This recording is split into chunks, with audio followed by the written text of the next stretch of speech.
Hey you guys, welcome to my channel. My name is Renee. If this is your first time visiting my channel, welcome.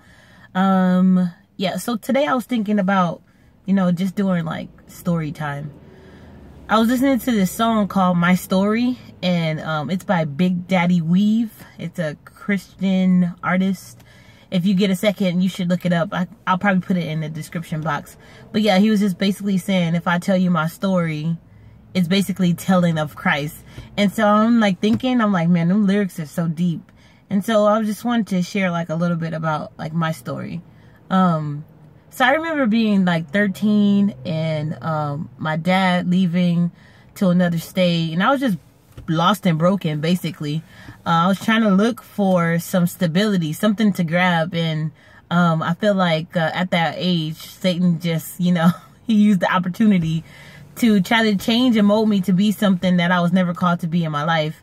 And so I started, I actually didn't start hanging around the wrong crowd. I got like introduced to them. Like they kind of introduced themselves to me, and I started hanging out with them. And these were like the number one girls like in the neighborhood, where everyone liked them. All the guys looked at them as being beautiful and stuff like that. And we went to clubs. I started clubbing at 13, and I didn't know how to dance. And I remember for my first time going to that club and people just laughing at me. And then I was like, you know what? I'm never going to like have them laugh at me again.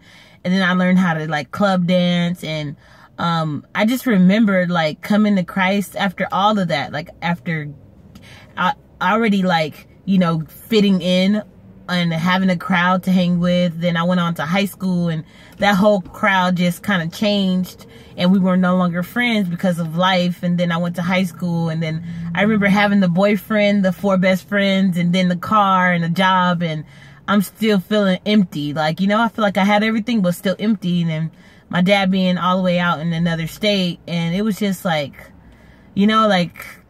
I just remember hanging out with the girls one time, and it was like really fast. I gotta say, I wasn't like, I got fast after, like close to like when I was 16, I got fast after that. But I held it in secret, like no one knew. I just was like fast, but like not getting caught yet. But anyway, they were fast. I remember going to like people's houses and just hearing them have sex, like like in different rooms, and I'm just sitting there, and I'm with the guy, I'm like, the guy's looking at me like, do you want to do it? And I'm like, I don't know, I don't think so. Like, just being in that atmosphere. And I don't know, it must have been only God's grace that didn't allow me to start having sex then when I was, 14. I had sex like later than that. But yeah, just being in that environment, and then it molded me to dance like that all through the clubs, like from 13 all the way to like 21 or 20. I thought that was like my identity, because then I knew how to dance, and I knew how to get guys' attention. I knew how to fit in with the crowds, but all in that whole thing, I was still being limited. Like, I remember going off to college, and like my best friends from like from like when we were younger, like in middle school, those friends, I remember like going off to college, and then like them teaching you proper grammar, like I'm from like a local neighborhood in LA, and I remember going to school, and I'm like, oh snaps, like you can talk like that, like, oh, that's the proper way to word that, not this. And then I was just exposed to like different people wearing makeup and different color hair and natural hair and weaves that were like short weaves, not like really long, like 22-inch weaves or whatever. Because like in the neighborhood, they teach you like the longer your weave, the better your style is. And I'm like, I went off to college, I'm like, dude, like none of that is there in college. So it just opened my mind. And then I remember bringing that back to my friends, and just kind of like changing, and they just like noticed it. And I don't put no doubt on, I don't throw shade on them. This is not to throw shade on them. This is to shine light. So yeah, basically, so I was just changing my clothes up, my makeup, and I just got these comments like, oh, you got like new pants?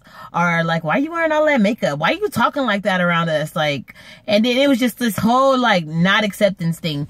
And honestly, like from the very beginning of, I think most of my friendships, maybe half of my friendships outside my best friends, but like outside of my best friends, like I was like not accepted at all. Like like the true me was like not accepted. But in my best friendship, in my 4 best friends, I feel like half of them got it. Like half of them were like, yeah, girl, like if that's what you like or whatever. But anyway, so I just remember just like trying to find freedom and trying to find myself, and then also battling between like, oh, okay, well, if that works well for them, then maybe I should do it. Or like, you know, like, oh, if that's gonna bother you, like I shouldn't do that. And I like, even up to this day, from the trainings and the behavior that I used to do back in my past, like it's even hard to battle that now. Like I'm still non-confrontational, like by nature, and then like the Lord, the Lord allowed me to be in security. So security is telling people what to do. You put a non-confrontational person in a state of authority, like that doesn't that sound like God? That sound like God will put you right there. I didn't even get that until now, man. That's so funny. Wow. Anyway, I just really got that, like, wow. So yeah, so you put like a non-confrontational person in authority, and now like not only am I a security officer, I'm an on-site supervisor. So like I'm actually directing the field, like at whatever post I am. And so yeah, so I've always I still battle with that at work, and I'm like telling people, hey, you gotta make sure you take that through the loading dock, or make sure you sign in, or whatever. And it's still hard for me, and I'm still like, you know, like battling, like telling people what to do, or not being like, oh, okay, if it causes you problems, let me not do it. The only thing that makes me want to do it is because like they have to do it. It's my job, and if I don't express it, I will get fired, or I won't have a job. And so it makes me even more want to do it. I'm like, I'm not gonna get fired before, you know, doing what's right. So yeah, so sorry, I got off on a tangent.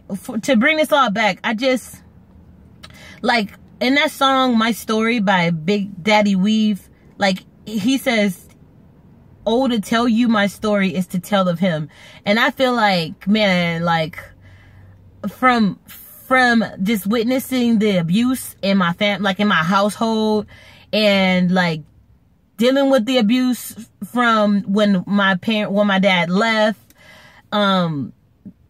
just like struggling with acceptance and being in places and catching trains to areas I have no business in at a certain age, like everything that I've been through, like the abortion and just all these people I had sex with, and like I talked to, you see, I'm like have sex with, like, dang, I'm sharing a lot. But yeah, like just the amount of people and the amount of things that I did, like to tell you my story is basically to tell of him. Like there's no way I would be able to make videos or talk about any of this unless like God saved me from all of that. I feel like I was in the neighborhood and of the neighborhood, but now I'm out of the neighborhood. Just like we're in this world, but we're not of this world when Christ saves us. So yeah, I hope this encourages somebody today, and just know that God loves you, and he wants to meet you right where you are.